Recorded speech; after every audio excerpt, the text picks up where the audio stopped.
இது எப்படி இருக்கு பாரு.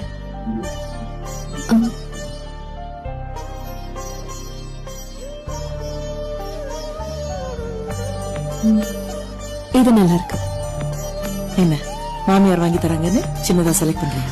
அப்படியெல்லாம் இல்ல அத்தை. என்னப்பா இது என்ன விலை கரெக்டா சொல்லு, இல்லாட்டா என்ன வாங்க விட மாட்டா. அது ஒரு 15,000 வரும் மேடம். சின்னது இல்லப்பா, பெருசு எவ்வளவு? பெருசுதான் மேடம், அரௌண்ட் 15,000. விலை கரெக்டா இருக்கிறதுனால தான் எடுத்துக்கிறேன். ஆஹா, நீ விலையை பத்தி யோசி, நான் உனக்கு தினமும் போட்டு அழகு பாக்குறத பத்தி யோசிக்கிறேன். இதுக்கு மேட்சிங் வளையல் வேணும்பா. பிரைஸ் கூட மேட்சிங்கா இருக்கணும்.